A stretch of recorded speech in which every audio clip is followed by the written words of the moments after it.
BRICS पर टिप्पणी। BRICS एक अंतर्राष्ट्रीय संगठन है जिसकी स्थापना 2009 में ब्राजील, रूस, भारत, चीन और दक्षिण अफ्रीका के देशों द्वारा की गई थी।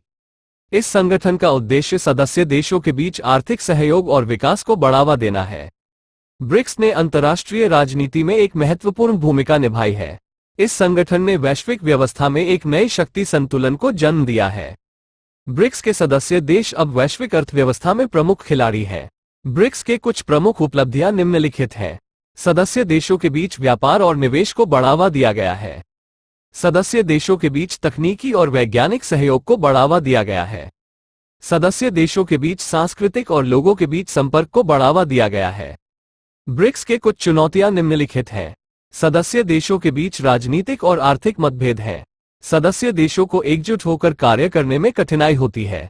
ब्रिक्स को वैश्विक व्यवस्था में एक प्रमुख खिलाड़ी के रूप में मान्यता प्राप्त करने में कठिनाई होती है।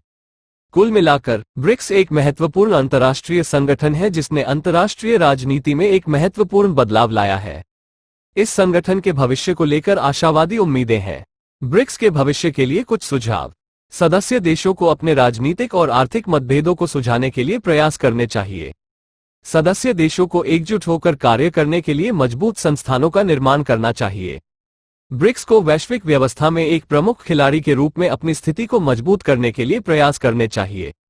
इन सुझावों को लागू करने से ब्रिक्स को एक मजबूत और प्रभावी अंतर्राष्ट्रीय संगठन बनने में मदद मिलेगी।